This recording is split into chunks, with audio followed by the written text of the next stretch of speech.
So I just had a moment as I was heading to the gym today. I was at a stoplight, leaving work, and literally 2 milliseconds of the light turning green, I hear a honk behind me. And I don't know if you guys know this, but there are polite honks and there are go to hell honks. This was a go to hell honk. It was like beep. I literally looked in my mirror as I'm like going, right? I was paying attention to the light. It wasn't even distraction.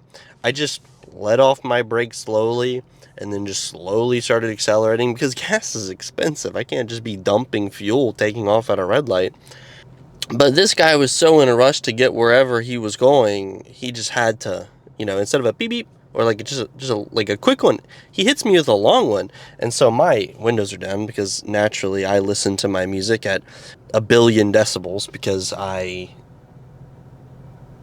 just like listening to really loud music. So my windows are down because I like to subject other people to my loud music when I'm on the highway. And of course I immediately just put my hand up out the window and hit him with the flipper. How about I give you a flipper? But I hit him with the middle finger, and he of course is upset. I see I'm not even really that bothered by it. I'm just like, screw you, dude. Like you're an a-hole. And he of course I see the anger wash across his face, and he starts seething, and he goes about his day. But where I'm going with this is, why are people so unhappy that where a singular moment of annoyance, which may be the guy in front of you at the light, isn't taking off quickly enough for you, or maybe someone doesn't signal a turn when there's more than enough space for them to just do that, or like merge into your lane. Just like how the most minor things end up triggering people to such a degree that it inspires genuine rage. And this video is not about traffic, of course, but it is about the general unhappiness of society. So I think this is another gym therapy. Maybe I'll do 3 videos this week. I haven't decided. But I was thinking about that today, kind of branching off the last video, right? Men are very unhappy about relationships and being single and being lonely and whatever. But, women and other people experience their own unhappiness, and there is some shared overlap. Like girls aren't finding relationships as easy or as fruitful as they used to be, of course. But I think there's just a general discontent in the world. And I think there's a couple factors for that. And I think there's some solutions too, believe it or not. Nobody's gonna like what I'm about to say as we start this video off, but I really do believe that part of being happy is just choosing to be happy. I know it's like, oh, well, you just can't choose to, but you on some level can, right? You can think happier thoughts about yourself, about your life. You can have a more developmental mindset where you are and where you're going, how you're going to get there, how you've improved from yesterday to today, which we've talked about in a previous video on just like small improvements every single day. Listening to more upbeat music, surrounding yourself with more upbeat people when you're watching videos, when you're reading articles. Surrounding yourself with positivity helps you also shift your mental into positivity. And I get there's a whole mental health aspect of it too. My thoughts on mental health are very problematic, and I'm not going to hide from that. Of course, everybody has anxiety, and everyone has depression, and everyone has all of these things. And I think these things perhaps are a spectrum.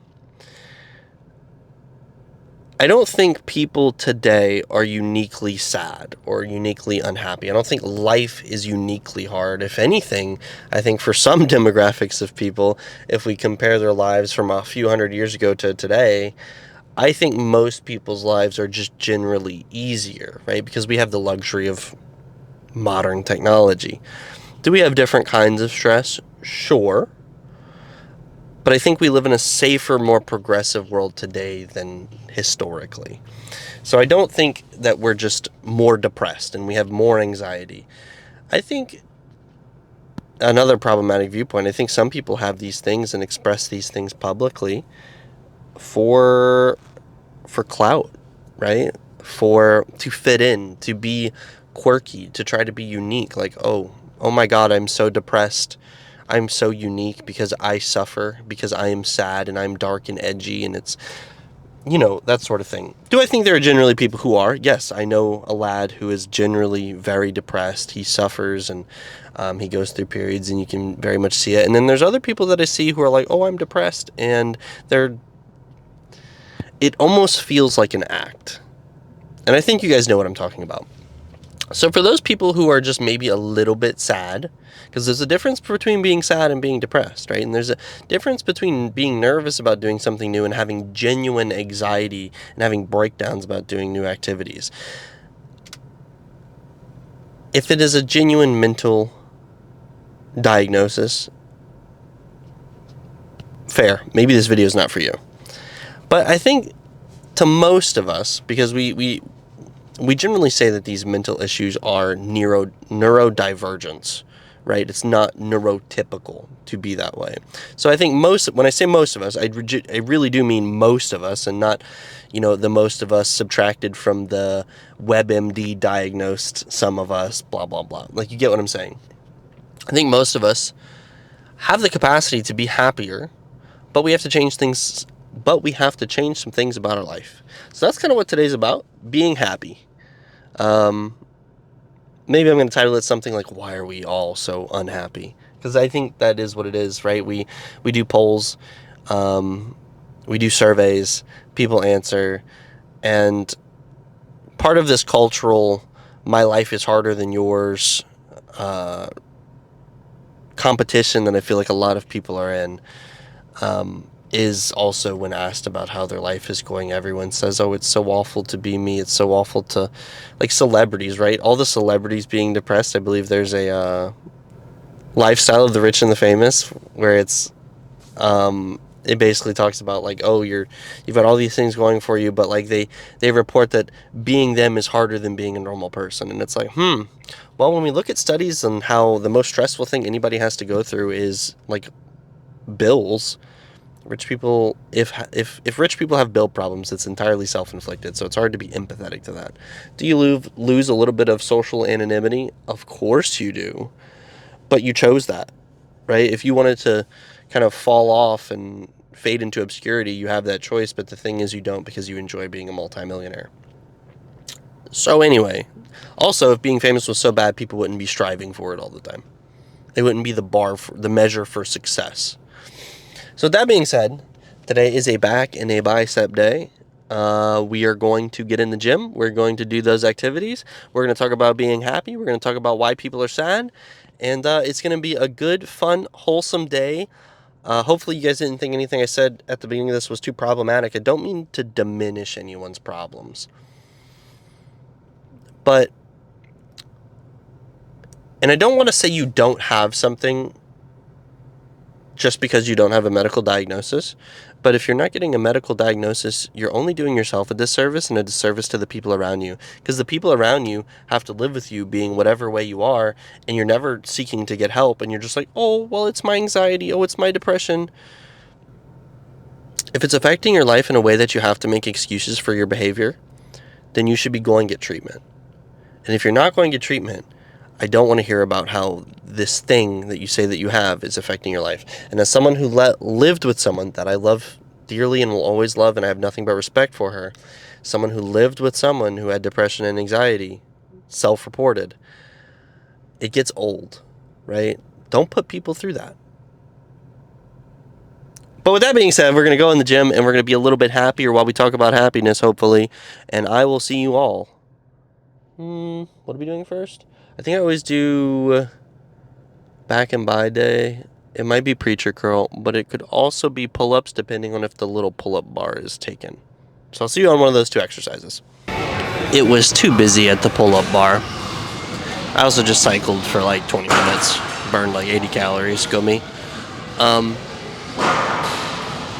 So we're going to start off with our bicep curls, as one does on the bicep and back day. I feel like because I say bicep and back, it means I should hit biceps before back.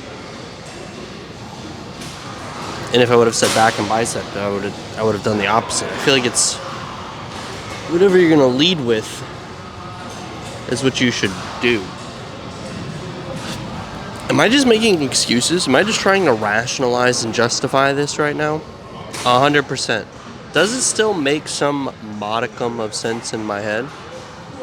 It does. Let's do the workout. It is heavier than last time. So if I can just get like 5 or 6, I'll be happy.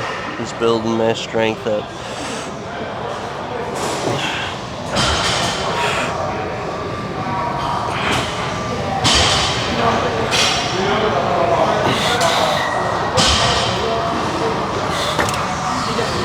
That's quite tough, ain't it?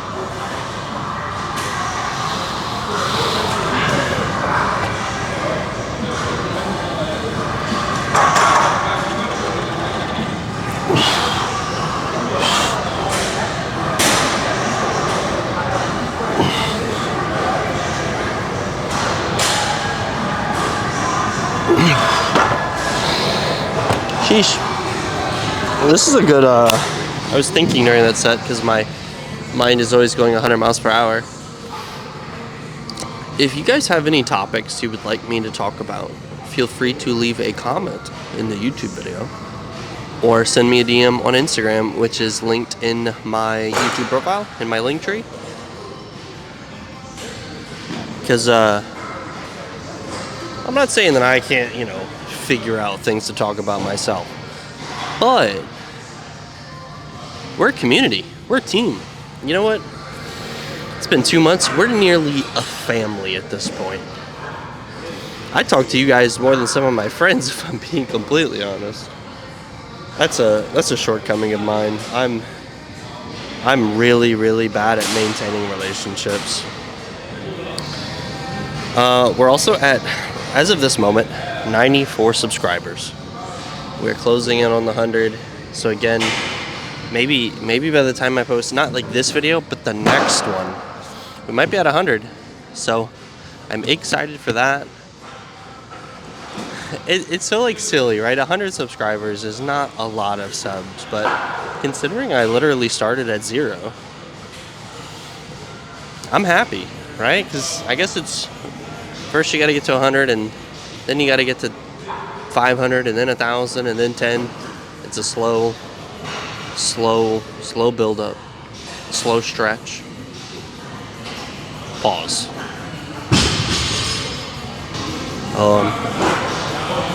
Awkward interaction in front of me as people discuss who's going to use the bench and who is not going to use the bench. What is our topic? Oh, why are people so sad? Why are people so unhappy? I think the main culprit is social media. And I don't mean like your Facebook necessarily. I don't mean like your Twitter or your Instagram. I mean the reach of news to the general populace.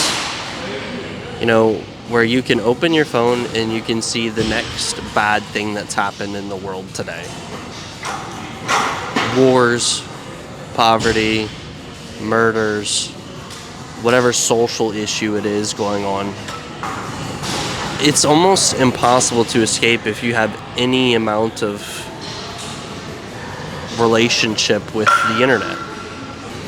And it's sometimes easy to think that those things don't affect me. How could they affect me? I don't care. But you do on some level, right? I'm not saying that like you're sitting here saying prayers and sweating about the war in Ukraine, but when we see negative things, even if it doesn't consciously affect us, on some level in our brain, the negative message is received. The reason this happens is something called, and I want to make sure that I'm quoting and citing everything correctly here, is something called negativity bias. which basically your brain uses negative information far more than positive information. In a psychology article back in 2008, several scientists said we can think of it as an asymmetry in how we process negative and positive occurrences to understand our world, one in which negative events elicit more rapid and more prominent responses than non-negative events. Among other things that can explain why we recall and think about insults more than compliments, we respond more emotionally and physically to adverse stimuli. We dwell on unpleasant or traumatic events more than pleasant ones, and we focus our attention more quickly on negative rather than positive information. Even when we experience numerous good events in one day, negativity bias can cause us to focus on the sole bad thing that occurred. It can lead us to ruminate on small things, worry over having made a bad impression, and linger on negative comments. Let's get a set.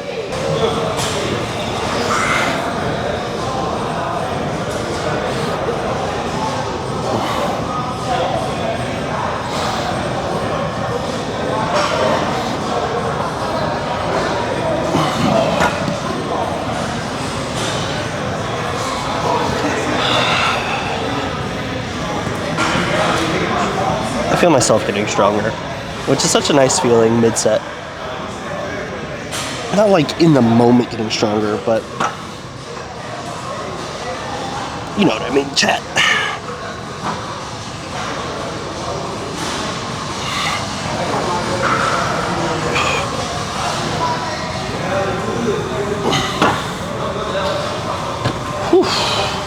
Negativity bias is thought to be an adaptive evolutionary function in a study done by Cacioppo and Berntsen in 1999, as well as Norman in 2008. Thousands of years ago, our ancestors were exposed to immediate environmental threats that we no longer need to worry about. Predators, for example, and being more attentive to these negative stimuli played a useful role in our survival. These days, the bias may play a role in our early development. Infants don't have extensive life experience to draw on. Thus, the earlier an organism learns that it should avoid those stimuli, its conspecifics find aversive, the better they are at having a chance to survive. Negativity bias helps you avoid potentially harmful stimuli in the absence of learned information about ambiguous stimuli. It's hard to argue that a negative bias isn't still helpful in today's circumstances, but as we grow and society develops, this hardwired tendency is not as useful as it once was. Obviously, none of us are waking up being chased by lions, and we don't have to remember that the lions were in the area. But on some level, have you ever, I'm just going to draw from my experience, and I think you guys can make your own parallels. So, I, of course, dated a lady for a very long time. I've already referenced her one time in this video, and my bad if I talk about her a lot, but a lot of my life involved her. And all the time when we would talk about our relationship, she had a fairly negative viewpoint at certain periods of time. And I would always posit, yes, bad things have happened. Bad things are going to continue to happen. But for every bad thing that happened, 5, 6, 7, 8 good things happen as well. And if you can just shift your focus to remember the good things, instead of focusing on the negative, I think overall you'll have a more positive outlook on the relationship and us generally. And of course, you probably have your own experiences to draw from in this same vein, where maybe you had a coworker who you might have thought had a bad rep because they did one bad thing one time. Like one of my employees got caught sleeping at work. And he's done tremendous things for the company since that event happened, because I saved his job. It was literally his first month working for us, and I said, this guy made a mistake. I don't believe in cutting people off and just casting a new hook on one mistake. We're going to give him a second chance. We're going to see how it goes. If he's a turd, he's going to be a turd again. If he's not, then he can grow from this and be better. And of course, he never did it again, right? It was an accident, and he accomplished tremendous things. But what people remember about him when talking to other managers and people in other places, he was the guy that fell asleep at work. Negativity bias. Let's get a set. My throat's kind of scratchy. It's going to be a rough day for talking. I'm going to regret this tomorrow.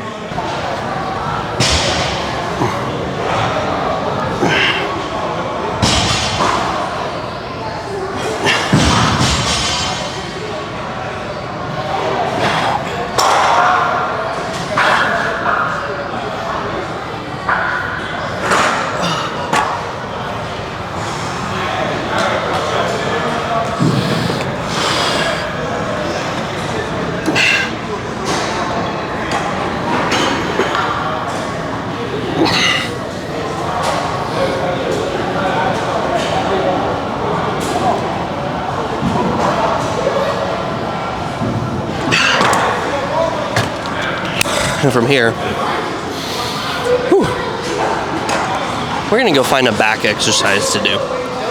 Because I gotta do my little Instagram set, so that's why you're like, oh, well, Chris, you only did XYZ mini? Well, you know what? I'm enjoying those little Instagram reels for everybody who has followed me and has seen them. And I'm not stopping. T-bar row. Usually I kind of prioritize like pull around movements first. So we're gonna do a just pulling movement. I like to switch it up. I don't always have to save myself from the cliff like Mufasa. Sometimes I need to be able to, what's a good lifting, a pulling? I'm thinking of like tug of war, but I can't think of any references that, I'm just gonna do this set, because I can't think of anything to talk about.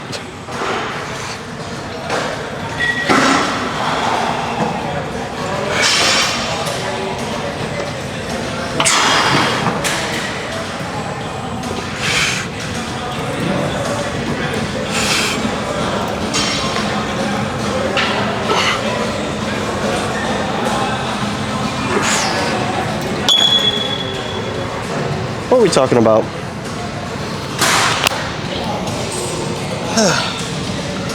In a study done in 1998, a group of researchers found that our brains respond more intensely to negative stimuli.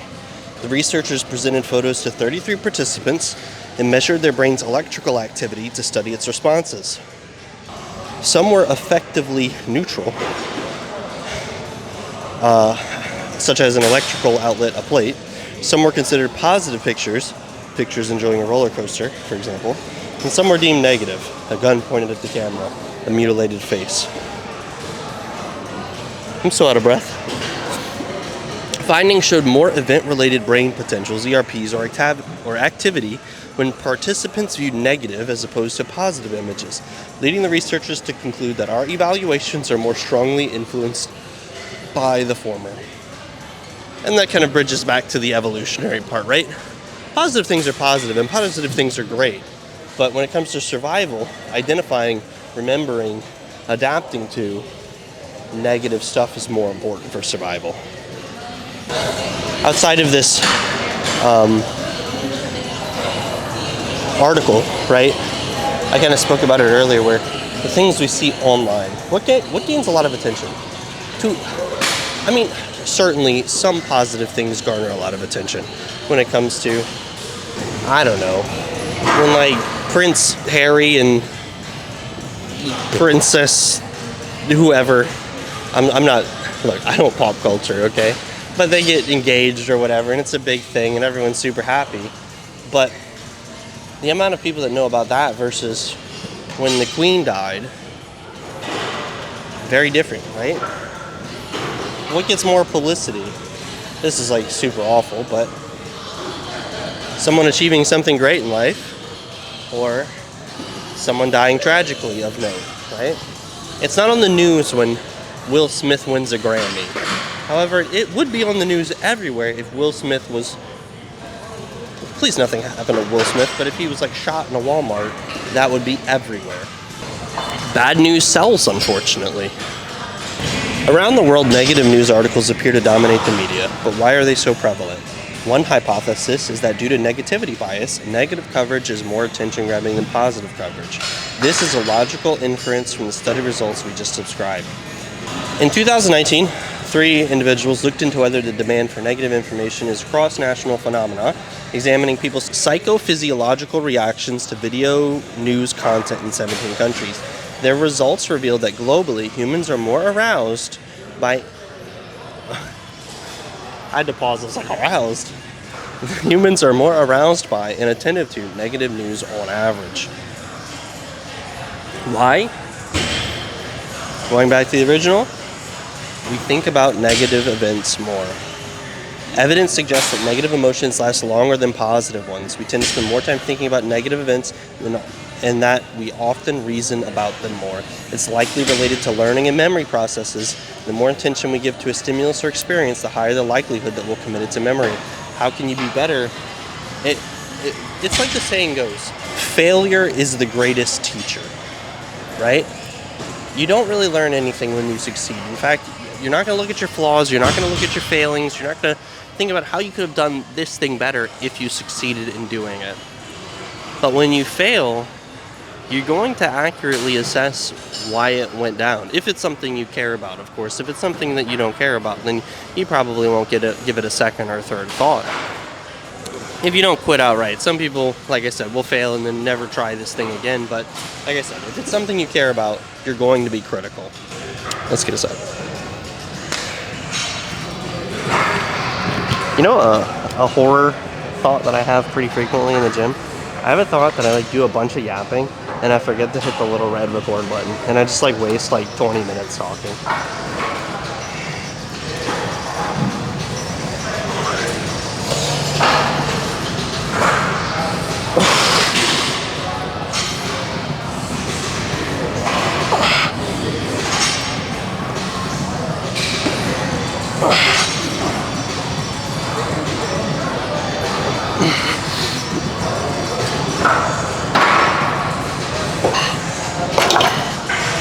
I'm gonna put a little more weight for this next set.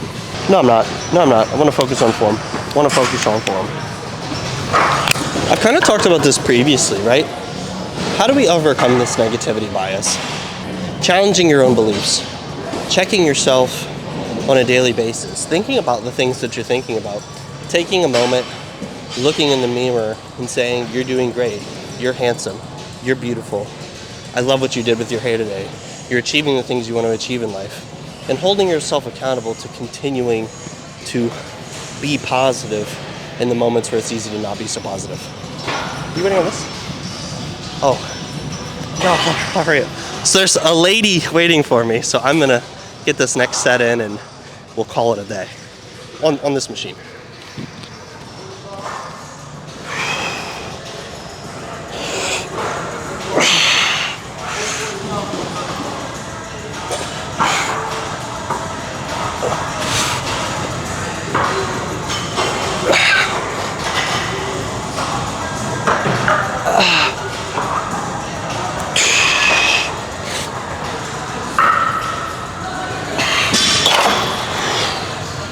Alright, I'll see you at the next bicep exercise. On to the next bicep exercise.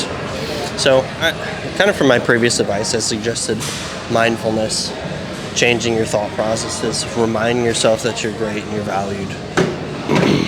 But to kind of go along with that, some studies, I'm not personally big into meditation, but there are some studies that say self-guided meditations, reflection, and under mindfulness interventions, you can start to observe your feelings and thoughts more objectively.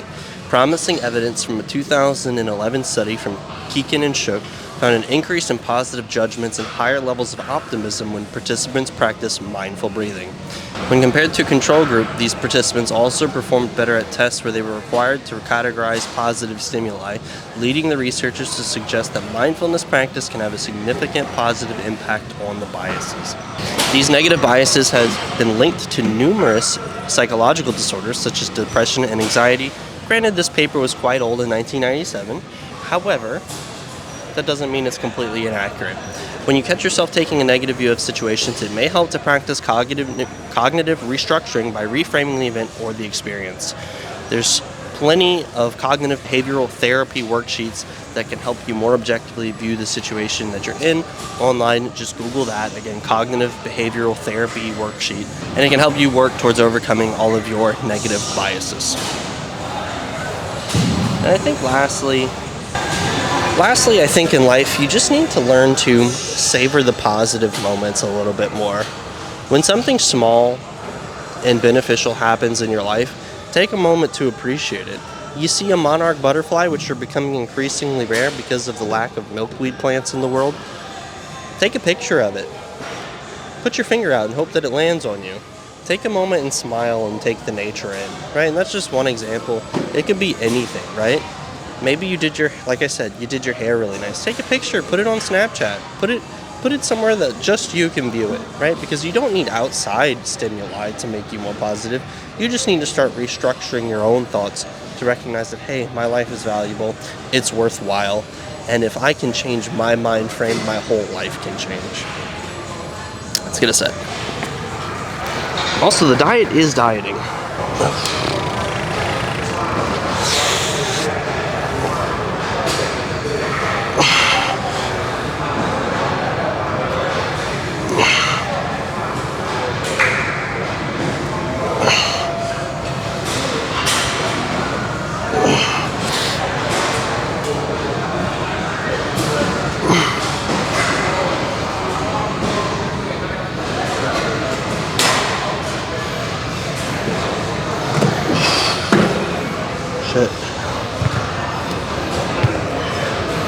I think one final point in this article that I've been referencing is the bias that we have in relationships.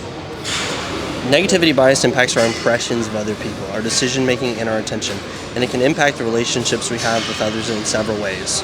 One, it can lead us to assume the worst about people we don't know yet. Our beliefs and expectations can then influence our subsequent interactions with them. Cited in a paper in 2017. By making pessimistic assumptions about how another person will react, we can also fall into the trap of letting our unwarranted attitudes impact our behaviors.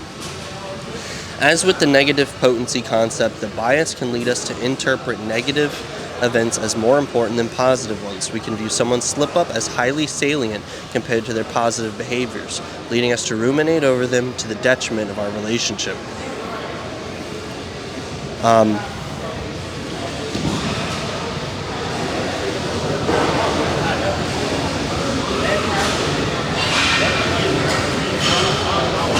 Negative potency describes the idea that positive and negative entities, for example, events, things, or experiences, hold different importance to us, regardless of whether they are equal in size or emotionality.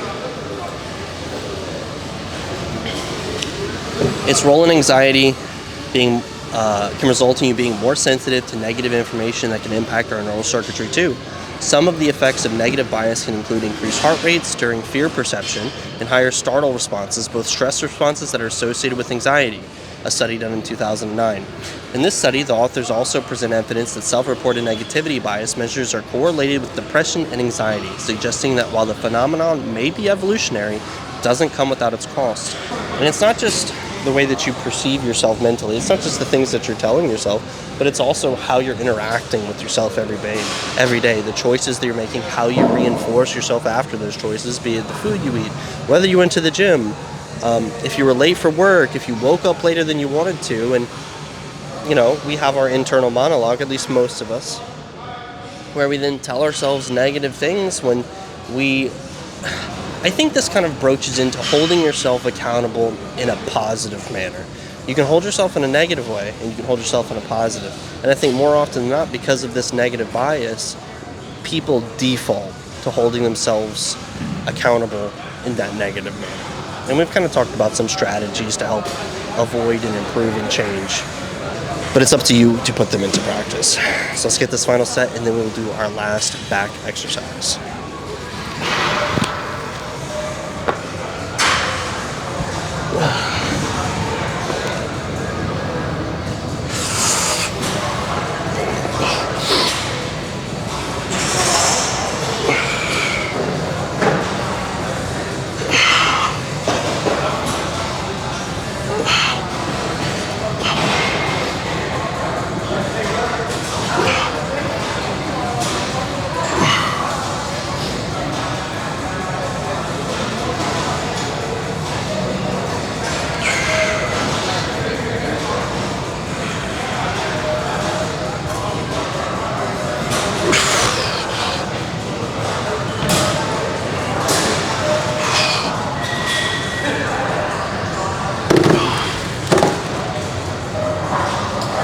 Oh, hot.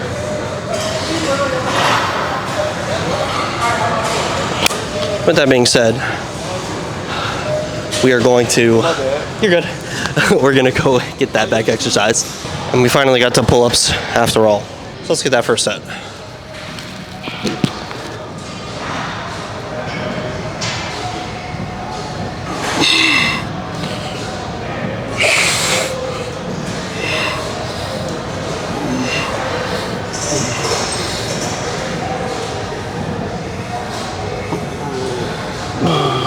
Shit. Alright. I think another aspect of it is just the times that we live in. I think a lot of us think of the American dream, I guess, perhaps. Think about the our society shifting to everybody's a winner and everybody gets an award just for participating, especially as a child. And I don't know if all of it's wholly bad, but I do think that I do think that us as a society we're being sold a dream that isn't necessarily achievable.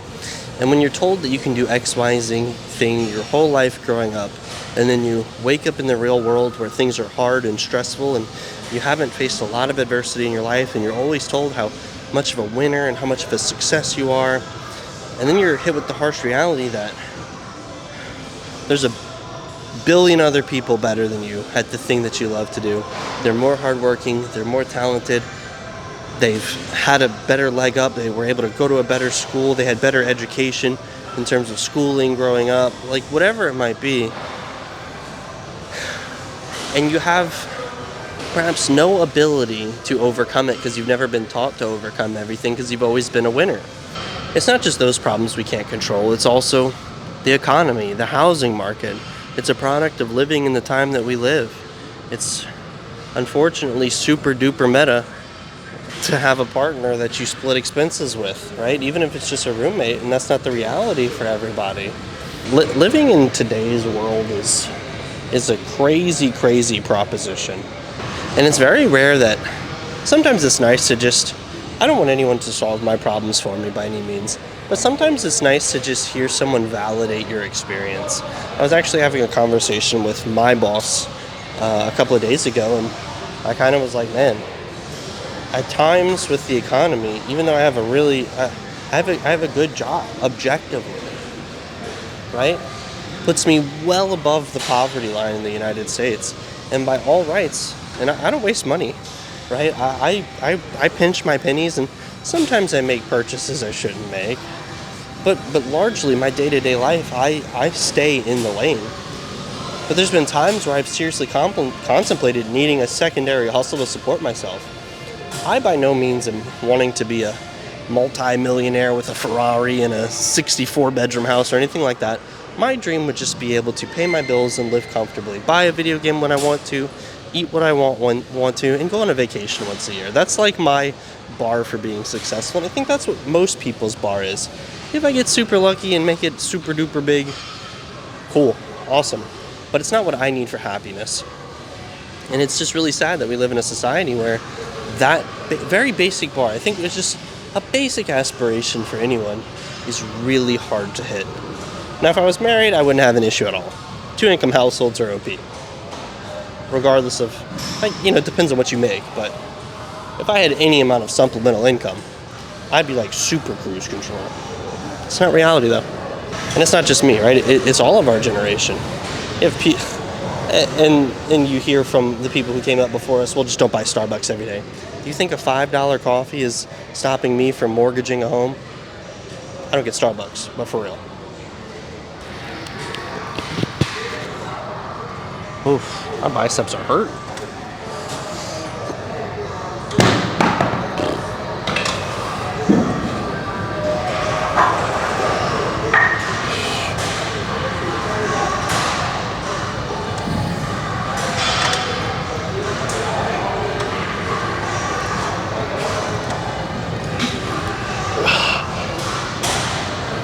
That's my third one here. So on that note, I think I'm going to be done. So we'll go do another back exercise, I think. What is that? Bicep, back, bicep, back. 2 more. Do another back and then a final bicep, and we'll call it a day. It's rare that I pick up my bag and then shut the camera off.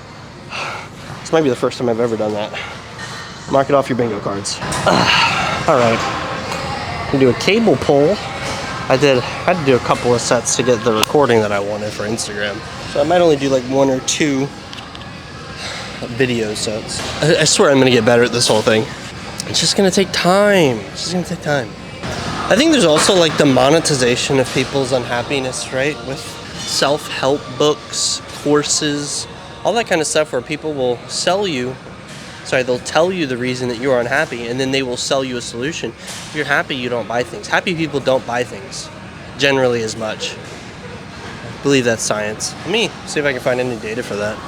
It's a saying I've heard, but a 2014 study found that adults who are less materialistic tend to be happier.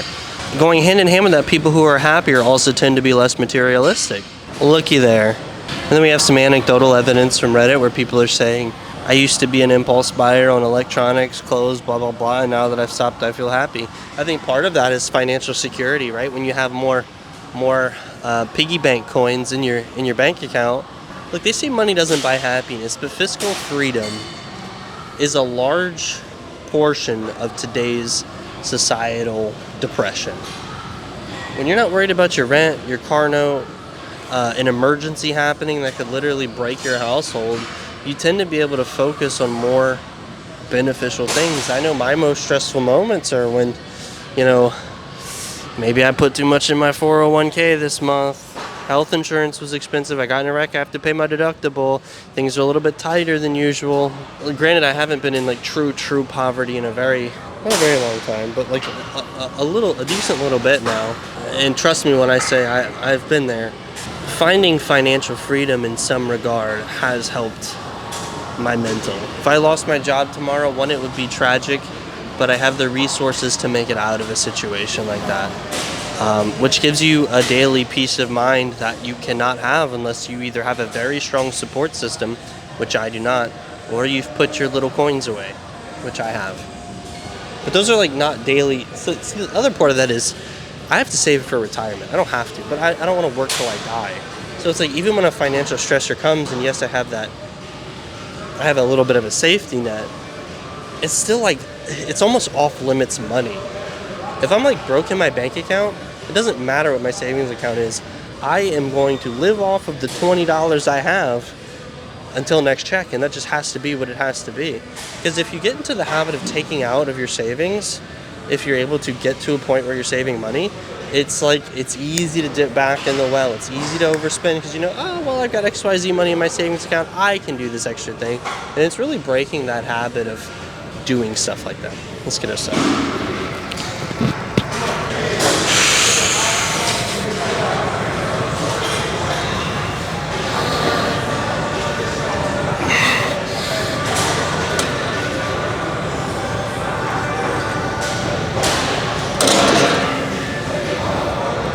I'm so tired.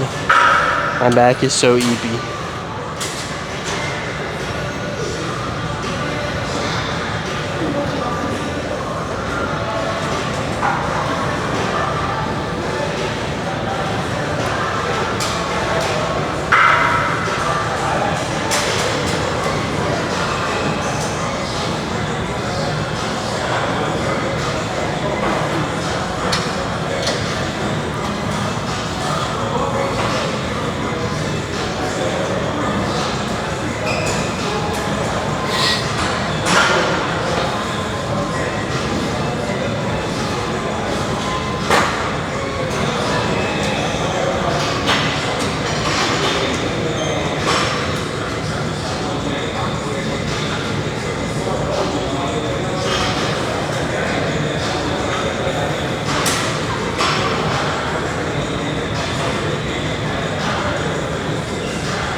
I think that'll do it here. I mean, that's technically my third set on this, and my back is kind of torqued. We're going to go get this. Sorry about that, guys. I know. Cutting the yapping short a little bit. Well, one exercise. We're going to go do cross body curl, probably 2 sets, maybe 3. I'm feeling very tight on my biceps, so we'll just see how we feel and kind of go from there. And then we'll wrap this thing up. It is 9:30 my time, and I'm way behind, it seems. Jesus. Cross body curls. Let's do it. Let's do it. Is everyone excited for cross body curls? I am.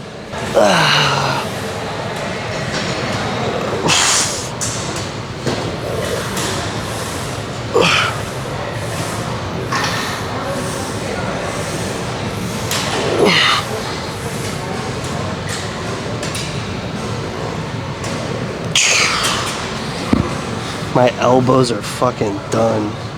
Oh, F word. Well, I'm not monetized yet, so I can say whatever I want. I will have to improve my vocabulary going down the road and the line and all that awesome stuff. I found another study though. So I was reading between recording moments. There was a study done in 2019 at Harvard. It posits that people who prioritize time over money, perhaps turning down a more time-consuming promotion or outsourcing tasks, have a better quality of life. They identify this as something called time affluence, which is, as it sounds, the luxury of simply having enough time to do the things you want. Our team analyzed data from the Gallup Institute on this and saw a clear pattern. People who have enough time are happier, less depressed, experience more joy, experience more, exercise more, eat better, are more productive, and are less likely, this is important, to get divorced. However, it's not the only undervaluation of time that damages our well-being, it's also the underestimation of it. We also suffer from the future time slack. We believe that we will have more time in the future than in the present moment. Stated differently, we discount our future time. Interestingly, the value of $100 is pretty consistent regardless of whether we are thinking about it today, tomorrow, or next week. However, with time, we steeply discount how much our future time is worth. So, we have to ask ourselves, why is it happening? For a few reasons, almost all of which have to do with the way we perceive and misperceive what our time means and how much of it we have to budget, people generally prioritize money over their time, believing that having more money will make them feel better. This is part of the study I don't necessarily fully agree with. Depending on your situation, having more money will make you feel better. Someone who is 2 weeks behind on rent will definitely prefer money to time because you're going to be evicted and homeless. But study shows there's a happiness cap when it comes to earning. Again, depends on your spending, at least in my opinion. My bills and your bills and Mike Tyson's bills are all very different numbers and require all very different incomes to maintain. But the study at least says there's a cap. Will you be happier if you make $1 million as opposed to $100,000? Research says not really. Some studies say the magic number is $75,000. Others say it's more in the range of 50. This is likely because when you jump from say 10 to 50, you notice a marked difference in your quality of life. You're more or less able to afford or take care of your responsibilities and pursue things you enjoy. But beyond that, the charms of high earners don't translate into happiness and largely do translate into more time committed to work, which has been proven to make people less satisfied. Extraordinary earnings don't mean extraordinary happiness. That is, unless you use that money to outsource your business modules and buy yourself back the hours in your days. Studies are not fact, ladies and gentlemen. I think the number's probably higher than that study indicates. It really depends on circumstance, I think, for like what the number means. I will tell you, for me, 75K ain't doing it. If you're married, if I was married and made 75K and my mom, I'm not married to my mom, and my wife made 75K, that's a different conversation. It works. Yes, that is a number that I can live with. So it depends on outside factors. Also, someone who's had a lot of money and then has to make a little money, I think there's going to be a marked difference in happiness. Also, it's, finding how much work you're getting for how much compensation, I think, is a factor we also need to talk about. I think this study is completely in the realm of work more, make more money. But if you can work the same and make more money, well, there's no downside, and I think everyone chooses that. Set.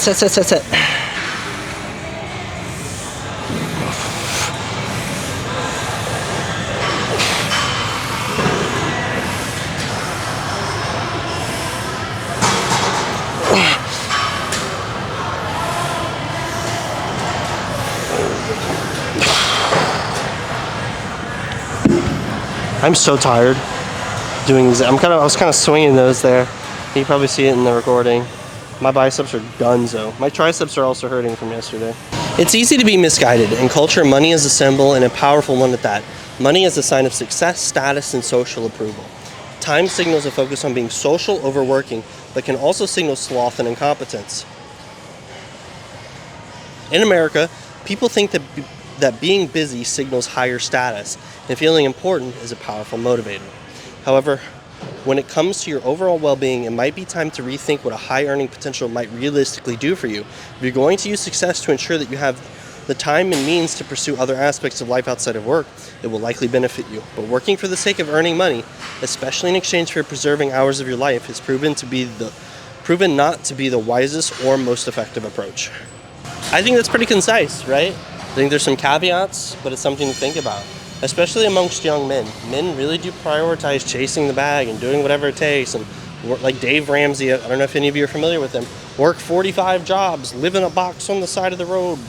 You know, they really do promote this perhaps not so healthy lifestyle because wealth is everything. Not at the expense of your life.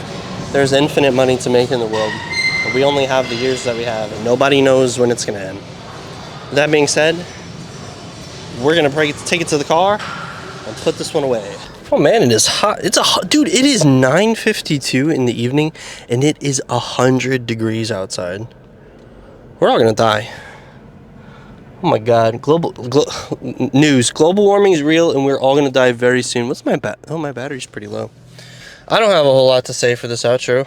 I did a whole lot of yapping today in the gym, and I think I'm moving towards a more informative format, perhaps, in terms of like citing more studies, talking about more articles, of course, always giving my opinion. I like the whole vibe that it's kind of like a talk with a friend, especially when I'm giving my opinion, when I'm trying to encourage all of you, and I guess give you a perspective that maybe you haven't thought of.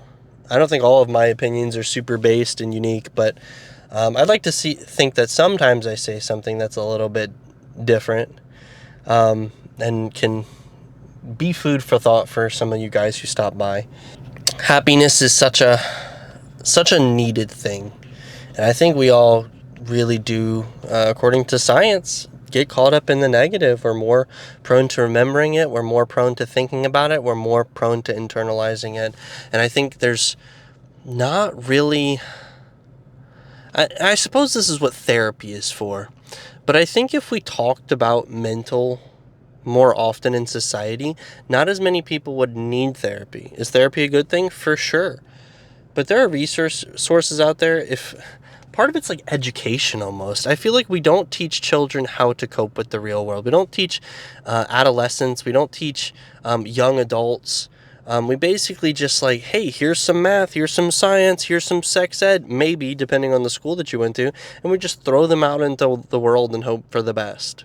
Some people's circumstances growing up better equipped them for dealing with adversity in real life. I'm one of those people, but I've seen a lot of people who were just not at all ready for the wrenches that life can throw at you, and I sympathize. It's not their fault. At some point, there has to be some accountability, but when it comes to young adults, 18 to 24, maybe even a little bit older, they are victims, if they are struggling, of the way that they were raised, and that's kind of a sad thing. Going beyond that, I mean, it's not your fault even when you're 30, 35, but I think it's not your fault, but there becomes more accountability on your own part. You need to be able to sit back and say, hey, life isn't going the way I wanted. I'm upset all the time. I'm not where I want to be, etc., etc. Identifying and adapting and changing. If you never address the things that are bothering you in life, you can never hope for them to be better. And I think this is a sentiment that maybe is popular, it maybe isn't, but I think if you are not affecting change in your life, you don't have the right to also complain about your life. If you're not doing things to make things more positive, if you're not going out of your way, if you're not putting in the job applications, if you're not trying to make friends, if you're making 0 steps, even if they're small mental steps, right? If you're just doing nothing and being depressed and doom scrolling on social media all day, every day, and you're like, my life isn't where I want it to be, I deserve better, I should have better, you really don't have the right to say that. With that being said, I believe in you and your ability to change your life. All it takes is one small step. Will this video be the thing that makes you do it? No. But envision what your life would be like if you did take the step. Envision how your friends would react, your family would react, how you'd feel in that moment when you finally did the thing that you've been wanting to do. Doesn't that feel good? If it feels good, then I encourage you to start pursuing those things. Because your happiness is going to affect your life more than probably anything else. And you are on some level in control of it. Even if it's a mental thing and you just need to get the gusto to go to the doctor and get some medication, it still applies. You still have to be willing to make that choice for yourself. And if you're not willing to make the choice, you're just a lost cause, and I want you to unsubscribe from the channel. I'm just kidding. Don't do that. I want you to stay subscribed, because maybe this video isn't the one that pushes you to do something, but maybe the next one will. And I'm going to keep promoting a positive message and keep rooting for you until eventually you are able to do the thing that you want to do. Because I am in your corner. I know what it's like to not have anyone in your corner. And that's tough. It really is. The comments are always open. My Instagram DMs are always open. I'm rooting for all of you. And until the next video, which hopefully will be at 100 subscribers, I'll see you later. Good night. Hugs and kisses. Tucks you in. Farewell.